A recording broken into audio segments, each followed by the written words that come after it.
Are you tired of struggling to understand the themes and characters in classic works of literature? Well, I've got you covered. Welcome to Read It and Don't Weep, the podcast that will help you breeze through your high school literature classes. I am your host, Jackie Taggart, and I have taught high school English for almost 20 years. Join me each episode as I dive into the world of classic literature and break down the essential elements of each work. From Shakespeare to Steinbeck, I'll cover it all. My goal is to give you valuable insight and analysis on some of the most popular high school literary texts, as well as tips and tricks for acing your tests and essays. Let's start reading.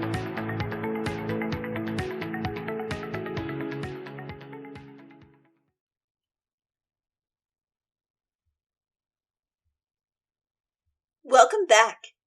In this episode, we are moving into Act 2 of Romeo and Juliet. If you have not yet read Act 1, it would be a good idea to get caught up with your reading and listen to my other episodes before continuing. Alright, let's get started with Act 2. Act 1 was a lot of exposition, where we got to know almost all of the characters. There's another really important character that we'll meet in Act 2, but we learned about Romeo and Juliet, we know that their families are feuding, and now they've fallen in love, which is the complication. Now in Act 2, we are going to get into a lot more action, as well as more complications that are going to come up in their relationship. If you want to look at the action of the play as a timeline, the Capulets' party was on a Sunday. So Act 2 opens either really late Sunday night or very early Monday morning. Act 2 begins with another prologue, which is very similar to the prologue at the beginning of Act 1. They are both sonnets, 14 lines of iambic pentameter, the same rhyme scheme, so you can look at the quatrains, break them down, and that's how you can figure out what is being said in the prologue. This is very important information because it gives the audience information that we wouldn't necessarily have without the chorus telling us. We have already reviewed 2 sonnets in Act 1, so I'm not going to break this one down by quatrain and couplet. You can do this on your own so you can practice. To begin, read the first 5 lines of the prologue. Now old desire doth in his deathbed lie, and young affection gapes to be his heir.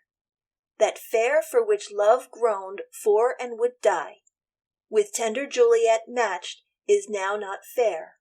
Now Romeo is beloved and loves again. In the first 2 lines, Romeo's love for Rosaline is personified as old and dying, while his love for Juliet is young and just waiting to take the place of the dying lover.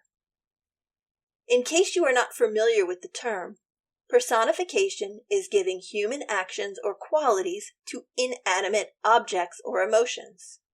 So Romeo's love is the emotion being personified in these lines. Essentially, Romeo is no longer in love with Rosaline, and he's head over heels in love with Juliet. Now, feel free to disagree with me, but this is one of the key reasons I dislike Romeo. Not even 12 hours ago, he was sad and depressed because Rosaline didn't love him, and he was never going to be able to live without her. But faster than lightning can strike, he's head over heels in love with Juliet, and he doesn't even give Rosaline another thought. He really needs to get a grip on his emotions. Back to the prologue. Romeo now needs to figure out how to ask his foe, Lord Capulet, for his daughter's hand in marriage, because he wants to marry her immediately. The best part is that Juliet loves him back, so this forbidden love sets the stage for the remainder of the action of the play. As the prologue ends, the young couple is determined to meet again, which is going to change their destiny. I know I keep coming back to this, but the prologue at the beginning of Act 2 reinforces the concept of star-crossed lovers, which is very important. If something is written in the stars, it means that it was meant to be. Fate, destiny, and nothing or no one can keep it from happening. If the stars are crossed, then it's the opposite. The lovers are doomed from the start. Their stars are misaligned and their love was never meant to be. Anytime we talk about star-crossed, we are talking about ill-fated, and their destiny is not meant to be together. Something is going to go wrong, which we know about from the first prologue, and they are going to die.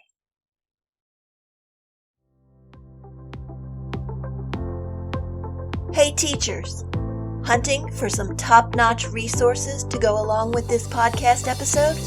You'll find them right in my store. A quick click on the link in the show notes gets you right there. What awaits? A stash of guided notes, note-taking aids, and assessments to use with your students. Go ahead, make the most of these resources today.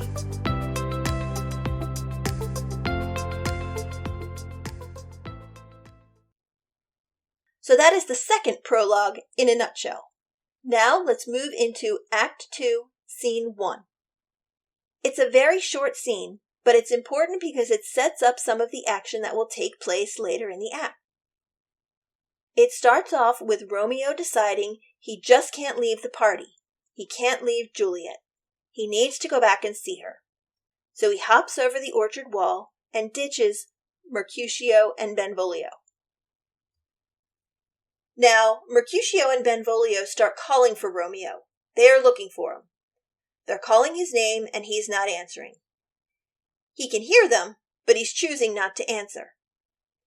Mercutio at this point is completely annoyed with Romeo.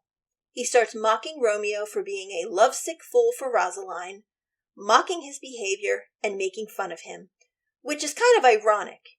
It's important to remember that Mercutio still thinks Romeo is in love with Rosaline. The irony is that we, the audience, knows that Romeo is no longer in love with Rosaline. He has totally and completely forgotten about her. Rosaline who? And is in love with Juliet. But his friends don't know that yet. They have no idea. This is referred to as dramatic irony, when the audience knows something that the characters on stage do not. We will come back to this later in the play and discuss it in more detail. So Benvolio, being a good friend, says to Mercutio, "Hey, you need to knock it off because you're being really rude and ignorant. If Romeo could hear you right now, he would not be very happy with you." Mercutio, who isn't about to be told what to do, says, "Oh yeah? Love is blind? Well, if love is blind, how are you going to hit a target you can't see?" Benvolio and Mercutio finally decide Romeo doesn't want to be around them, so they leave, which brings Act 2, Scene 1 to a close. Before ending, reflect on Mercutio's comment. Do you agree with him that if love is blind, you will miss the target? Why or why not? What do you think he means? Jot your ideas down in your reading journal so you can refer back to them later in the play.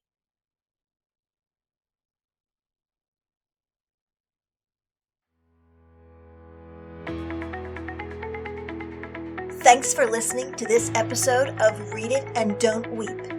Be sure to subscribe to the show so you will be notified when new episodes are released.